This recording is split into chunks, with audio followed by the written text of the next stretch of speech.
કેમ છો? જય શ્રી કૃષ્ણ. આજે મને ખાંડવી બનાવવી છે. બતાવું કે ખાંડવી હું આવી રીતે બનાવું છું. તો આવો મારા કિચનમાં રેડી કરી છે, હું તમને બતાવું છું.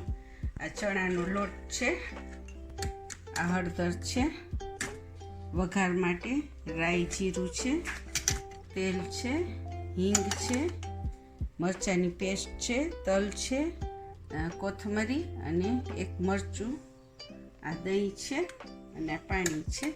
તો આપણે હવે ચાલુ કરશું એનું બેટર. એક વાટકી આપણે દહીં નાખ્યું છે. હવે એમાં એક વાટકી લોટ છે ચણાનો, એ નાખશું, પણ થોડો થોડો કરીને નાખશું એટલે એમાં ગોટી ના પડે. અને દહીં જોવાનું કે તમારે ખટાશ કેવી જોઈ છે. જો વધારે ખાટું જોતું હોય તો તમારે ખાટું દહીં લેવાનું. ખાંડવી ખાટી તમને ભાવતી હોય અને એકદમ હલાવી નાખવાનું. પછી આમાં આ એક વાટકી હું પાણી નાખું છું, થોડું થોડું કરીને, એટલે એમાં લમ્સ ના પડે જરાય બિલકુલ. અને બીજી વાટકી લીધી છે મેં. આનો માપ રાખવાનો છે તો ખાંડવી તમારી ફાઇન બનશે. તમે જોશો કે મેં 2 વાટકી પાણી નાખ્યું. જરૂરિયાત પ્રમાણે નિમક નાખશું. પછી એમાં હળદર નાખી દઉં છું અને આ મરચાંની પેસ્ટ પણ નાખી દઉં છું. પાછું હલાવશું આપણે એને. આ ત્રીજી વાટકી થોડીક ઓછી ભરીશ, આખી નથી ભરતી. આ એનો માપ છે. તમારે જરાક નિમક ચેક કરી લેવાનું, ઓછું વધુ થાય તો તમે એમાં નાખી શકો છો. આપણે આમાં મરચાંની પેસ્ટ નાખી છે, એમાં આપણે એને ગાળી લેશું.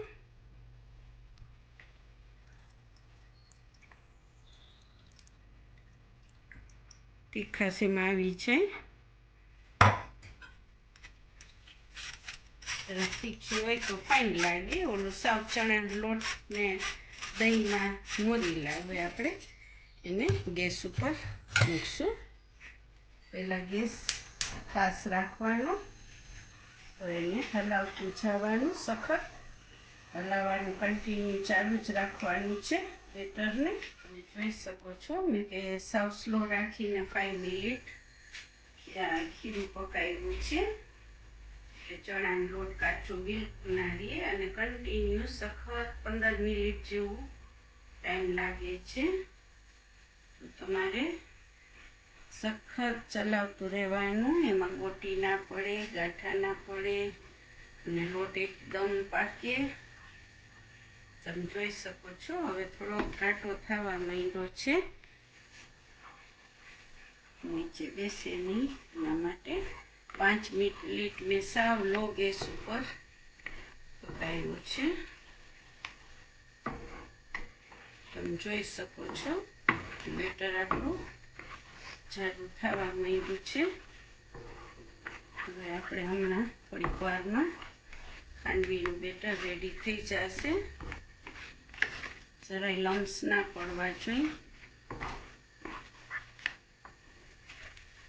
તમે જોઈ શકો છો બેટર થયું છે. આમ ચમચામાં રહી જાય ને એટલે એમ માનવાનું કે થઈ ગયું છે, પણ હજી મને 1 સેકન્ડ ફાસ્ટ ગેસે કરવું છે. જોશો તમે એમાં બબલ્સ થાય છે. આ બબલ્સ થાય એટલે તમારે માનવાનું કે આપણું ખાંડવીનું બેટર હવે રેડી છે. જો તમે જોઈ શકો છો હવે ચમચામાંથી નીચે નથી પડતું. તો આપણે આ બેટર રેડી છે. ને આ થાળીમાં મેં તેલ ચોપડું છે, તો એમાં આપણે એવી રીતે પાથરી દઈશું.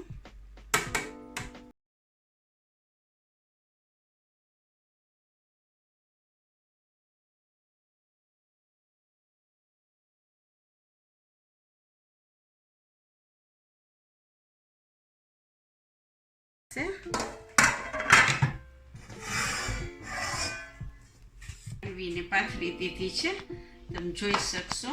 અને એને ઠંડુ થવા દેવાનું, 5 મિનિટ એને ઠંડી રહેવા દેવાની. પછી એને આવી રીતે લાંબા લાંબા કાપા કરી નાખવાના, સીધા ફોરે હાથે. તમે જોઈ શકો છો આવી રીતે. પછી એને છે ને આ નાઈફથી જ આવી રીતે ઉથલાઈ નાખવાના. જરાક આમ ઉથલી જાય ને પછી આવી રીતે આમ રોલ જોઈ શકો છો. આવી રીતે આપણે બધી ઉથલાઈ નાખવાની. જો લોટ કાચો હોય ને તો આ ખાંડવી ઉથલે નહીં, તમારે તૂટી જાય અને ખાવાની પણ મજા ના આવે. તમે જોઈ શકો છો.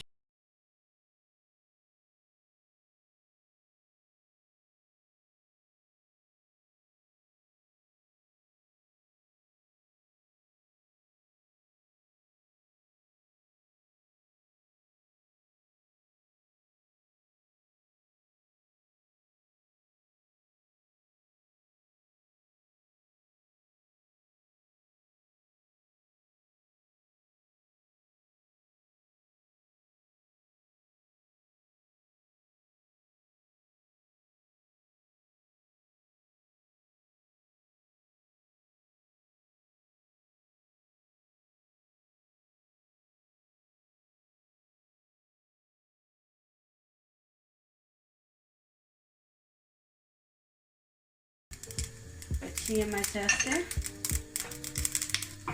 તલ. એમાં નાખવાની હિંગ, ગેસ ધીમો કરી નાખવો છે.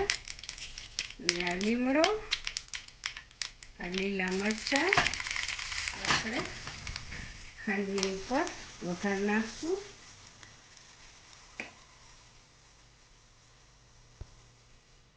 ધાણા નાખું છું, ગાર્નિશ કરું છું. મારી ખાંડવીની ડીશ રેડી છે.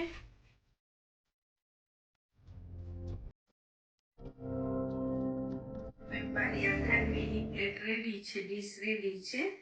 તમે જોશો કે મેં આવી રીતે રોલ બનાવ્યા છે અને વઘાર ઉપર રેડો છે, ફેન દેખાય છે. હવે ખાવામાં હું જોઉં.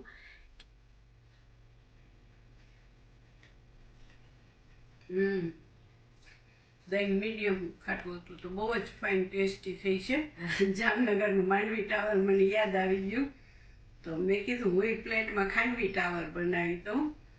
એટલે મેં બનાવ્યું છે ને તમે પણ બનાવજો અને મને કહેજો, ફીડબેક આપજો કે કેવી બને છે. જય શ્રી કૃષ્ણ.